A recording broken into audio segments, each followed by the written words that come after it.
Bonjour à tous. Aujourd'hui, on va se retrouver ensemble pour parler un petit peu de l'actualité déjà du football moderne, du football actuel et également de l'Olympique de Marseille. On va faire le JT. On va faire un petit JT. D'abord, je vous annonce que Walid Regragui, le sélectionneur du Maroc, a dévoilé sa liste pour les deux matchs amicaux contre le Brésil et contre le Pérou lors de la fin du mois de mars. Il a dévoilé sa liste. Il y a un Marseillais qui est Ounahi, qui a été sélectionné par le Maroc, mais bien sûr Amin Harit, qui aurait sûrement été sélectionné s'il n'était pas blessé. Il n'est pas là. Gardien de but, Yassine Bounou, Munir El Gaoui, Reda Tagliaouti et Mehdi Ben Hamid sont les 4 gardiens sélectionnés par le sélectionneur marocain. Défenseurs Naïef Aguerd, Saïs, Shadi Riyad, Ashraf Dari, Jawad Aliamik, Abdelkabir Argar, Ayoub Amraoui, Ashraf Hakimi, Masraoui et Ala sont les 10 défenseurs, non, 3, 6, 7, 8, c'est 10 défenseurs sélectionnés par le sélectionneur marocain. Milieu de terrain, il y aura 7 milieux de terrain. Amrabat, Saïbiri, Ounahi, Bilal El Kanous, Ibran Louza, Yassine Keshta et Benjamin Bouchouari. Attaquant, Hakim Ziyech, El Zazouli, Zakaria Bouklal, Youssouf Nisiri, Walid Chedira, Sofiane Bouffal, Ibrahim Salah et Abdezrak Amdalas qui sont sélectionnés pour les deux prochains matchs amicaux contre le Brésil et contre le Pérou. Petite info pour les supporters parisiens, pour ceux qui ne le savent pas, Neymar, qui a été opéré avec succès de sa cheville, est forfait jusqu'à la fin de la saison et nous informe qu'il veut terminer sa carrière au Paris Saint-Germain. C'est simple. Ensuite, le FC Barcelone qui surclasse la Liga, qui a failli ne pas l'être, mais qui est à 9 points d'avance sur le Real Madrid, qui s'est imposé il y a quelques jours, je crois, contre le Rayo Vallecano 2-1. Le Real Madrid s'était rapproché du Barça, mais suite à cette victoire hier soir du FC Barcelone contre Bilbao à domicile 1-0, le FC Barcelone est premier et reprend 9 points d'avance sur le Real Madrid. Ensuite, petite info qui concerne le match Reims-Marseille, Wistil a gagné 1-0 à Monaco et permet au Stade de Reims et à lui-même d'enchaîner un 19e match sans défaite en Ligue 1. Aucun club du football européen et du football actuel ne fait actuellement mieux et aussi bien que Wistil et pour Reims. Je rappelle que Wistil était l'entraîneur adjoint d'Oscar Garcia quand Reims était au plus mal. Oscar Garcia était entraîneur du Stade de Reims. Il a quitté ses fonctions, il est toujours entraîneur du Stade de Reims, il a quitté ses fonctions pour protéger sa famille et aller voir sa fille malade, enfin sa femme malade ou sa fille malade, je sais plus. Sa fille est décédée, Wistil l'a remplacé en attendant, mais malheureusement Oscar Garcia a été licencié par la direction du Stade de Reims. Wistil a pris l'intérim et a été conservé comme coach officiel du Stade de Reims.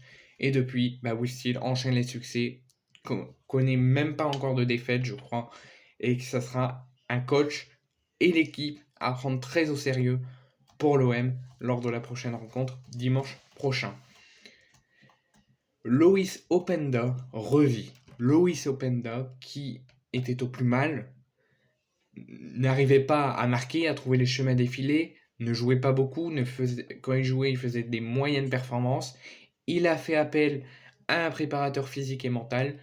Et ce week-end, il a inscrit le triplé le plus rapide de l'histoire de la Ligue 1 en à peine 4 minutes. 4 minutes 30 même, contre Clermont. Ensuite, pour ceux qui ne le savent pas, jeudi prochain, donc jeudi qui arrive là dans quelques jours, Didier Deschamps dévoilera sa liste pour le premier rassemblement de l'année, le prochain rassemblement donc de fin mars, après la prochaine journée de championnat le week-end prochain. Ça sera le retour des Bleus après la Coupe du Monde au Qatar. Et on nous a informé que Brice Samba avait reçu une pré-convocation pour être sélectionné par Didier Deschamps. On devrait avoir Lafont, Areola et Samba au gardien sélectionné par Didier Deschamps. Donc Brice Samba devrait bien connaître sa première convocation avec l'équipe de France et je trouve personnellement que c'est plus que mérité. Ensuite, on va parler de l'actualité olympienne. Après le match nul très frustrant et très lamentable hier contre Strasbourg, l'OM va se déplacer, comme je vous l'ai dit, dimanche prochain, le 19 mars, à Reims, toujours à 20h45 et toujours avec une prise d'antenne de 20h15 par Prime Video. L'OM se situe au bout de 27 journées à la deuxième place avec 56 points, à 8 points du Paris Saint-Germain, distancé de 2 points par le RC Lens, qu'on aurait pu les mettre à 4 points en cas de victoire contre Strasbourg.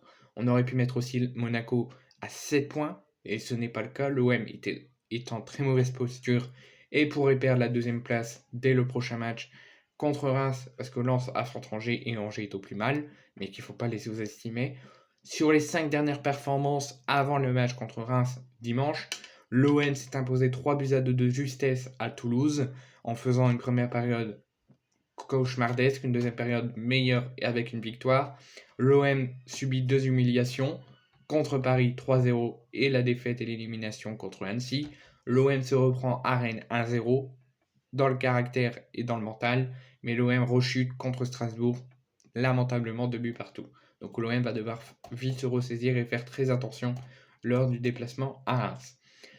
Je souhaite un très bon anniversaire à Jorge Sampaoli qui fête aujourd'hui son anniversaire.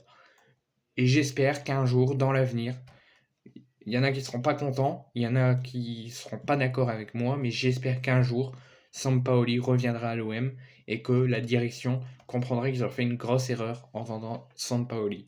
Il y en a qui vont me dire à Séville, il y en a de faire de la merde.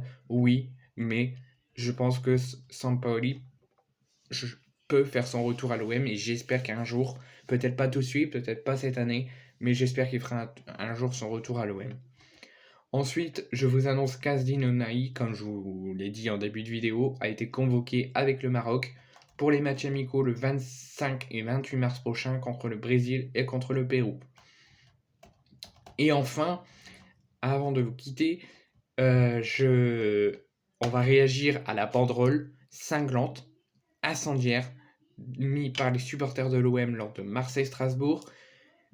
Le journal L'Équipe pro-parisien l'a publié sur son compte Twitter, sur son compte Instagram, a été aimé par André Villas-Boas, auquel j'espère, tout comme Sampaoli, j'espère que tous les deux feront leur retour dans les années à venir. Villas-Boas n'a pas l'air de vouloir revenir, mais j'espère qu'un jour il reviendra, parce qu'il a aimé la publication de L'Équipe avec la photo des banderoles des supporters de l'OM. Donc il est toujours Marseillais au fond de son cœur, et j'espère que si Igor Tudor s'en va, ou plus tard dans les années à venir, Villas-Boas fera son retour à l'OM. Et j'espère vraiment, parce qu'on était très bien, et on faisait une très belle saison avec Villas-Boas, et je trouve que pour les gens qui pensent des trucs au plus bas, lui il disait au plus haut, il n'avait pas peur. Donc je pense que Villas-Boas peut être un bon entraîneur prochainement pour l'OM pour la deuxième fois de suite. Et pareil pour Sampaoli, j'espère qu'il fera son retour un jour. Je réagis à la banderole des supporters de l'OM, donc direction muette, refus de communication, faute professionnelle en Ligue des Champions et en Coupe de France. Doit-on se concentrer d'un titre en 30 ans? Parce que chaque 30 ans, au bout de 30 ans, on a un titre, et 30 ans plus tard, on a un autre titre. Mais c'est toujours au bout de 30 ans. Dans les 30 ans, on ne l'a pas. Pas de Ligue 1, pas de Coupe de France, pas de Coupe de la Ligue, pas d'Europa League, pas rien. Donc direction muette, refus de communication. Oui, la direction se fait interviewer par Téléfoot, Ribalta a été interviewé, tout ça, mais jamais, depuis l'arrivée d'Igor Tudor, jamais la direction n'a voulu communiquer avec les supporters de l'OM. L'OM a toujours cherché, par des banderoles, par des fumigènes, à réagir et à vouloir communiquer avec l'OM, mais la direction a toujours été muette, a toujours fait un refus de communication, n'a jamais voulu communiquer avec l'OM, en tout cas depuis l'arrivée d'Igor Tudor. Avant, oui, il communiquait, il n'y avait pas de refus de communication avant l'arrivée d'Igor Tudor, mais depuis l'arrivée d'Igor Tudor, les supporters sont mis à l'écart, les supporters sont mis de côté. Il n'y a que les joueurs qui nous remercient. Moi-même, je les remercie. Mais la direction et le coach met à l'écart les supporters. Jamais les supporters, jamais la direction ne remercie les supporters. Le coach, il les remercie, mais très rarement. Mais depuis l'arrivée d'Igor Tudor, c'est si te, tu compatis pas, tu te mets pas dans le système d'Igor Tudor, tu ne satisfais pas Igor Tudor, c'est tu dégages. Donc là, les mauvais résultats sont là, sont présents, on n'y est pas. Bah, la direction ne communique pas. Longoria n'était pas au match hier soir. Il n'y avait que Papin et David Friot. Il n'y avait personne d'autre. On fait des fautes professionnelles en Ligue des Champions. On fait un très mauvais parcours. En Coupe de France, c'est pareil. On se fait éliminer chaque année par un club d'une division inférieure. C'est ça la colère en fait. C'est ce qu'on doit encore passer des années et des années sans titre? Est-ce qu'on doit encore à chaque fois attendre 30 ans pour avoir un titre? Est-ce que la direction va enfin réagir et mettre un coup de pied sur la table? Il va falloir réagir.